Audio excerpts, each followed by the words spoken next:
Oh man, welcome Blindspot Season 2, Episode 8. Everybody seems to be happy right now, and I'm happy for them until Remy comes and breaks down the spot. We're going to break it down for you on AFTERBUZZ. Keep it locked right here. You're tuning into the destination for TV superfan discussion, AFTERBUZZ TV. And now, let the buzz begin.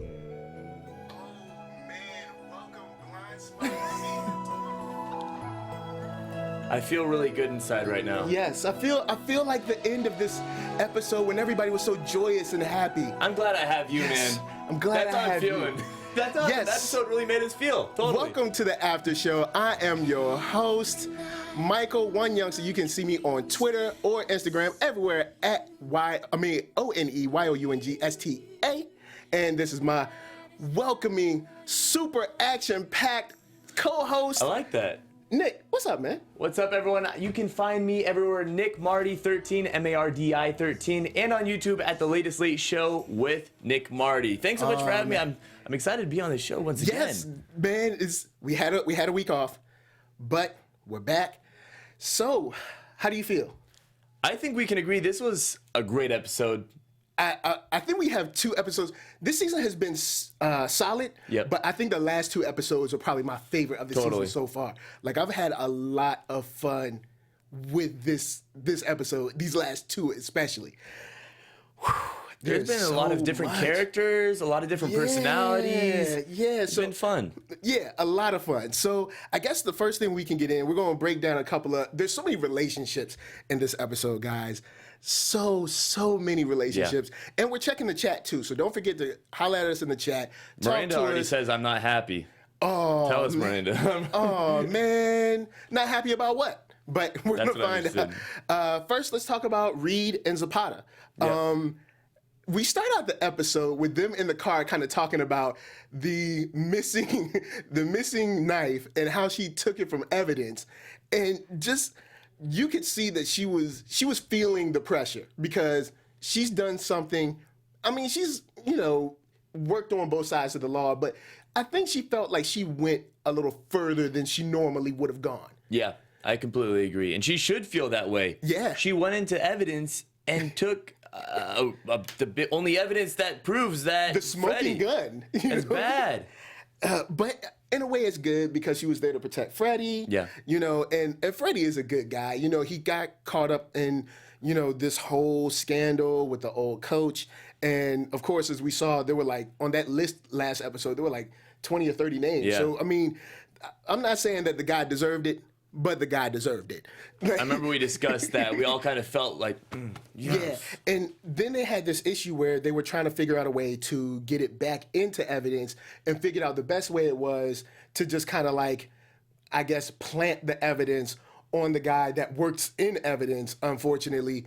And I kind of feel bad for him because, he'll probably lose his job over this. Yeah, everything. He's going to lose everything. Then if the guy's married. Yeah, what are you doing?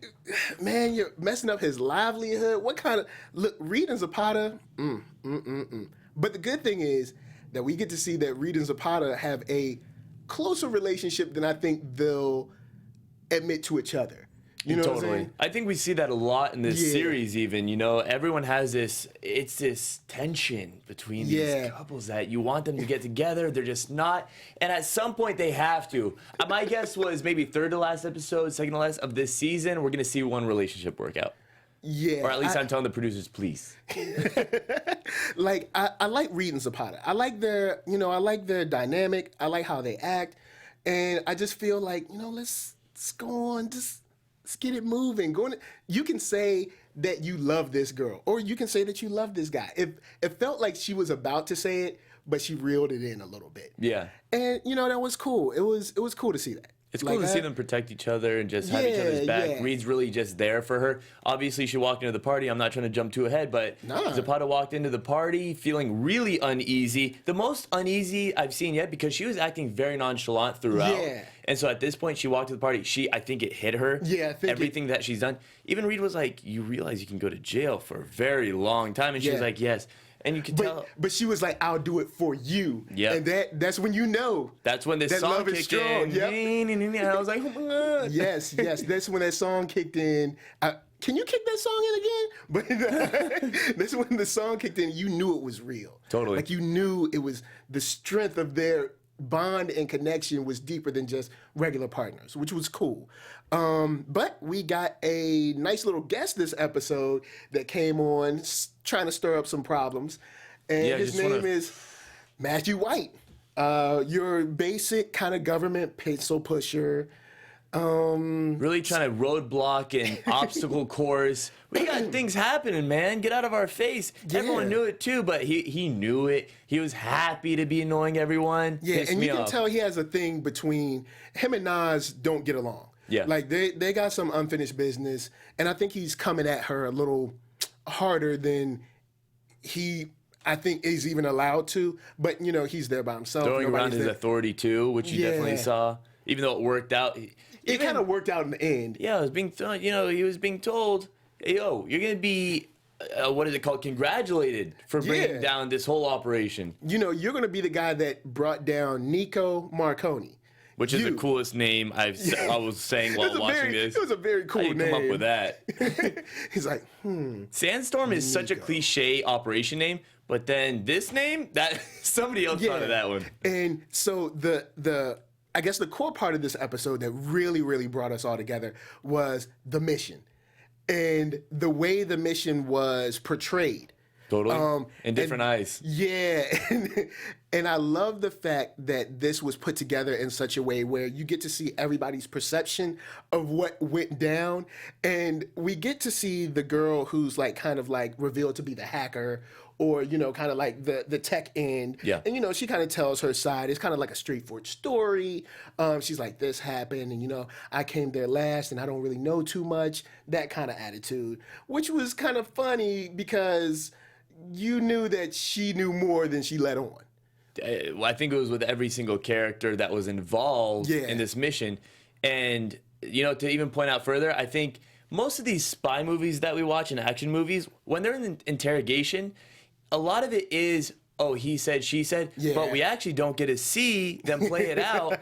So it was cool that we got to see everyone's memory or recollection of what happened, even though they're all different from one another. So, you know. Yeah, it was kind of weird, but it pays off so well because you get this character named Clive who his flashbacks or memories are probably some of my favorites. Tell him what it made you think of. This was good. It's so true. Oh man, it made me think of man. Now I'm losing it. Sixth grade. It made me think of like when you're kind of like telling stories to your friends in like sixth grade, and you're like, oh yeah, I was all by myself. Yeah, I did it all on my own. Nobody helped me. I saved everybody. Like I was the king. Like I was. And at that time, we're all like, oh my God, no way. But we have a little question, but we're like, no, this is true, man. This is true. Because he was confident enough to be like, yes, I did it. It's all me. I saved everybody. We were watching it, and when Jane threw that first punch, it was so light and so weird that we both were like, stop it with these, you know what word, fight scenes. Then we saw what was happening, and we had an awesome laugh. Man, that was so funny when he came in, and like he does this cool kick and like turns around like all Bruce Lee. Yeah, I was like, what the hell is going on? And then, the funniest thing is when like later on you get to see him like getting ready to tell his story again. Yes. And Nas is like, hold up, before you go any further, what? Just tell me what really happened. And it was hilarious because even Nas was like, come on, man, like you're killing me right now. It's true. First, on this message board I'm not happy with the whole episode. Haven't been happy with this season. It's not like the first. That's what Miranda says. And then, yes, it is only us two on this show right now. So hopefully you enjoy us. But give us a shot. These next couple of episodes, you never know. We're having fun with this. So I appreciate your guys' acceptance of us into this Blindspot world. Yeah, who wasn't liking this? I'm surprised. I thought they shook it up good enough to kind of, man. Well, hey, look, here's to hopefully better episodes. The next one's coming. But we also have Weller and Nas because Weller has two things going on. Weller has Nas. Player. Weller has Nas and he has Jane. What are you feeling about Weller and Nas's relationship right now? I'm more thinking about the end when Nas just jumps into Weller's arms. Yeah. And he really just like, you saw so much heart in both of them. Yeah, because he like kind of held her hand and it was like very like romance novel. Yeah, and then also in the episode you see Weller and Jane. That's really what I have on my mind. I don't see them. I don't see Nas and Jane as much as I just see Weller having these romantic like tensions with both of these girls. Because Weller really Weller has Jane. Yes. He has Nas, and he has the U.S. Marshal. Yes. I cannot remember her name, but he has all three of them. Weller is really cleaning up on this show. Story of my life. This is me going up to every girl as a nice guy, but no, the girls always want the bad boy. That's why Weller is so wanted. If I entered in this show, they'd be like, "Oh, Nick, we're okay. Thank you. You're a nice guy. Thanks a lot. Cute guy. Yeah, nice. Whatever." And Weller's always win. Man, Weller, he is really cleaning up. So we also get to see his relationship because him and he and Jane are on the mission. They get left on the mission together because after the explosion, everybody gets separated. So you get to see him kind of, I guess, open back up to the idea of being kind of shoulder to shoulder with Jane, working with Jane. And at the end, he says that I never thought I'd say this again, but I would miss you. And it's kind of like, he kind of let her know, you know, got a little love in there for you, girl. Which I'm not surprised at all at this point. He hit her like this. He was like, "Hey, girl. Oh, I miss you, girl." We're about to get a lot of things storming in this building now. And then she was like, mm-hmm. But on the real, it was cool to see kind of like just so many different people and their relationships in a positive light. Totally, You know, nothing negative in this episode. It was all. What we see here is there's a great team on this show. And there's a lot of chemistry between them, even though sometimes we see a little bit of tension. a little bit. Just a little bit. Teeny bit. But the good thing is that, you know, at the end of the episode, you get to see everybody kind of together, having a good time.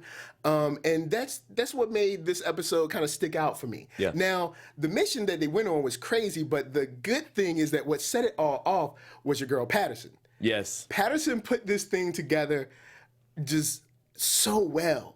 Like, Patterson she's not only smart, she's not only, like, on top of things, but she's thinking ahead. And she's like, cute. she's like, yeah. I know. It's like, and she's cute. Yeah.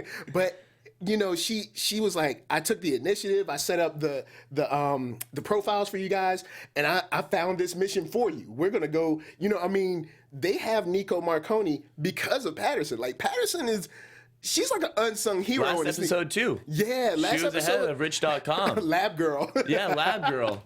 Like, yo, big shout out to Patterson. Like, She's very underappreciated on the team. I think as fans, we all love her. We were discussing about the moles, and I was saying, how heartbroken would you be if it was Patterson who was the mole? Look, if Patterson's the mole, don't you do it to me.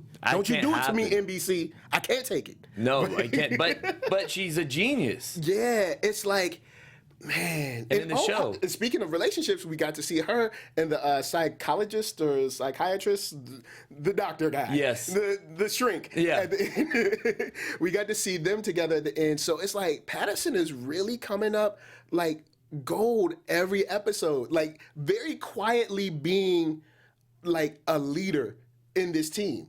And it was kind of cool, man. I like Patterson. She may not have the credentials, but she is. Yeah. Yeah. She's definitely an agent for a reason. Like you were talking about last episode, I would like to see her throw down one time. I think she might have a little skill. What she would be is when the guy's about to get knocked out, and then she's the one to like, boom, punch him, the credits. Yeah. That's what would happen like, with Patterson. oh, she like- wouldn't like get all like, but she would just be like, Like just one, Mission or like, accomplished. or maybe like one hit, like that hit from Jason Bourne in the trailer where he walks up and just cold cocks. Oh, yeah. Like maybe like Patterson has like that'd be one cool of those. camera in her. movement on that. Yeah. Like maybe Patterson has like one good haymaker Possible. in her. You know, just I don't one. doubt it. I'm excited. Now, one thing I thought was cool about this episode is that Sandstorm actually took a back seat. Yes. The mole took the back seat. And I think this episode or this show kind of got a good, chance to breathe, because when you're dealing with moles every episode, when you're dealing with spies every episode, it can get redundant. Very. And plus, since we have like 22, 24 episodes, you guys can jump down in the chat and let us know. I think it's either 22 or 24. It's a lot of episodes. Yeah. So to beat that horse every episode for 24 episodes is a lot. To beat the whole tattoo thing for 24 episodes is a lot. So it's cool to see something like with a slight comedic tone, a little softer tone. And then next episode, I think we're going to come back. I think somebody's going to die, y'all. Like, I truly think someone's going to die. Main cast member? That's bold. That's like, we're talking Walking Dead all of a sudden. I think because there was so much touchy-feely goodness at the end of this episode, I think we're going to lose someone, maybe not a lead, maybe like Weller's girl, even though she's been in trouble once, or the shrink, something like that. Like someone who we know, but who isn't going to crush the story. I don't know if someone's gonna die, but because it was so sentimental at the end, I do think that this episode, we wrapped a whole Mission Impossible movie into a little show, right? Yeah. I feel like there's got to be some big explosions. I was saying from, a Hollywood standpoint, I was thinking about how many locations they actually had to shoot at for this one episode. Yeah. Think about how much that takes out of the budget. So I'm thinking analytically. So I'm thinking about the next episode. How many locations are we going to be at? It's going to be a lot. Are we going to have stunts? Scale back? Yeah. Is it going to be more or less? I think we're going to go more. There has to be explosions this next episode because it was too sentimental at the end. It really calmed you down at the end. Yeah. But that's why I was feeling Celine Dion for the opening song. Now this next one, I really want to see some death metal in the beginning. That means it's going down. Oh man, that would be crazy. We'll see what happens. But the way Remy came in, which is the next thing I want to talk about, Remy comes in at the very end of the episode, just crazy, just looks frazzled. And the way he approaches Jane is I just want you to know that, I'm here. I want you to be here for this and everything. It was a jarring change from the party that we were at. Yeah, I completely agree. And it kind of, I guess it was a way to bring us back to remind us that, unfortunately, everybody has great relationships, but we're still in the show Blindspot. So you're not going to be happy forever. It's not going to be all soft and kind for a little bit. Enjoy this little party. Enjoy this little apartment party while it lasts.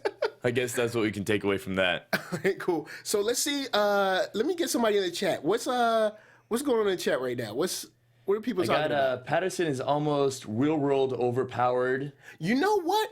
I can agree with that to a certain degree. I can agree with that. She is the smartest one in the room. Probably at any given time. For sure. And she does kind of just get things done off camera. So I can see how that's said. So I guess, I guess you could say that. All right, so what else we got?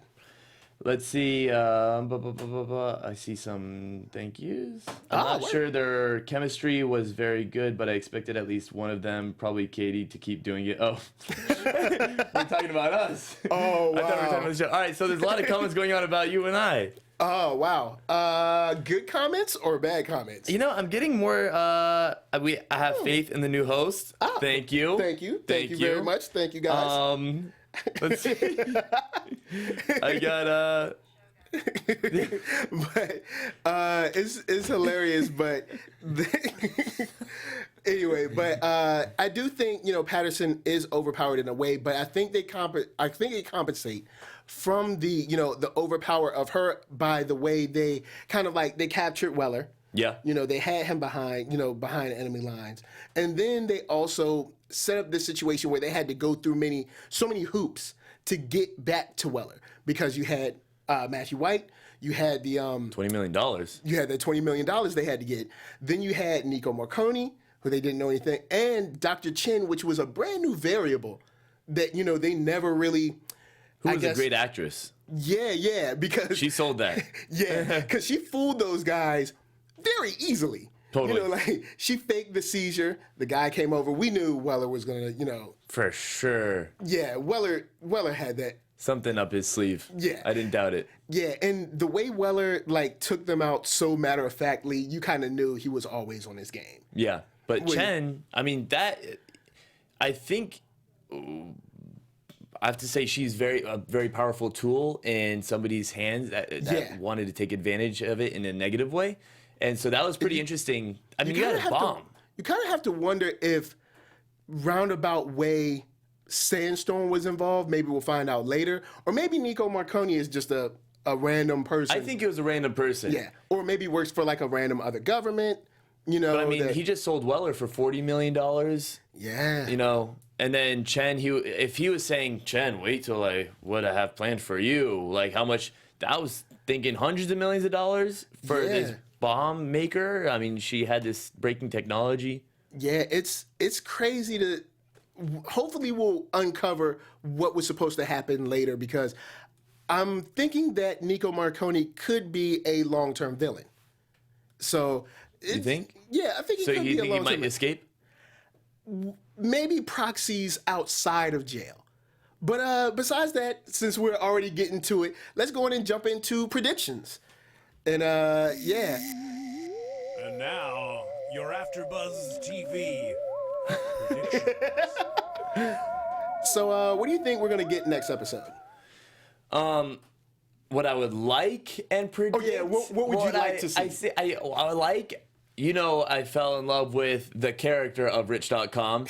And like I was saying last episode, he was in handcuffs 3 or 4 times. He escaped each time. And then at the end of the episode, he was in handcuffs, which leads me to believe that he's going to escape again, because I feel like handcuffs on his wrist means he's going to evade somehow. I think it's kind of symbolism at this point. And then, and so I hope he somehow, because I feel like this mission was, I think it was a left field mission. I think it was just some cool action for the series. Yeah. So something bigger is going to happen this next episode. And I hope Rich.com is involved, because I hope he escapes. He can't be held in jail for too long. Nah, he has too much information. He's able to help too many people. I think, you know, I think he's too valuable. You know, to the government in general to remain in jail or behind bars. Plus, he's too smart to be locked down too long. Yeah, he's going to be out doing something, whether it be in this next episode or not. Yeah, so what I would like to see is Reed and Zapata finally be like, I love you. Oh, okay, we're in a different angle. Okay. I love you. Now, also in next episode, I would like to see someone go. I think it's about that time. Yeah. I think it's about time for someone to go. I know this sounds bad. We're only in season 2, but after such a touching ending to this episode, I think that next episode they're going to switch us like a hard turn right or left, because the way Remy came in and he was like very frazzled and very excited, and you know, of course, because he knows that, you know, quote, you know, she is loyal to the FBI. Yeah. So I guess he's trying to get his last-ditch effort to turn her back to Sandstorm. Yeah. So I think we're going to see Sandstorm heavy next episode. I think Jane is going to get tested. I think she's going to get tested by her, I guess, mom. You know. And I think that's what's going to happen. What I'd like to see is Reed and Zapata, man. I love Reed and Z together. I do. You mentioned that a lot, and I understand. It's a good couple. You want to see one of the couples. You want to see one of the couples get together. Yeah. Just period. Yeah. You want to see it work out. Enough tension. I think it's about time. Yeah. If somebody does die in the next episode, I feel like this series will get extremely amped up. It'll draw in people are going to tune in. They're not going to watch on Hulu later. They're not going to watch online later. They're going to tune into these episodes, because I feel like somebody dying, a main cast. I feel like it has to be a main cast. And I know that sounds mean. Yeah. But I mean, it helps people tune in. It's really, you know, it's like for example, I'm going to stay on this, but it's like The Walking Dead. Okay, you can only do so much for so long. Bam, somebody has to die. So I feel like here, season 2, do you want us to keep watching? Let's get some craziness here. Just not Patterson. Anyone but Patterson. No Patterson. Don't kill Patterson. We love Patterson. But I think we could lose maybe Nas. You know, because Nas is like new-ish. You know, but she's not. I feel like she's too much of a leader. We're not extremely connected to her though. Like, we like her. She's cool. But I can see that. You know, who takes her place? I'd say nobody. I say get back to the core team. So the team just gets smaller and more chemistry again because they had a loss. And Yeah. we have a bold prediction. I gotta This is say, some bold predictions. But I guess that's it, man. I guess that's good episode. I had fun. So if you are listening on iTunes, don't forget to give us a 5-star rating, give us a comment so we come up at the top, and like, comment, and subscribe. Yeah. Hit that thumbs up. Where can they find you? They can find me at OneYoungsta, ONEYOUNGSTA. And you can find me at Nick Marty 13 and on YouTube at The Latest Late Show with Nick Marty. All right. Thank y'all. From executive producers Maria Menounos, Kevin Undergaro, Phil Svitek, and the entire AfterBuzz TV staff, we would like to thank you for listening to the AfterBuzz TV network. To watch or listen to other after shows and post comments or questions, be sure to visit AfterBuzzTV.com. I'm Sir Richard Wentworth, and this has been a presentation of AfterBuzz TV. Buzz you later. The views expressed herein are those of the hosts only and do not necessarily reflect the views of AfterBuzz TV or its owners or principals.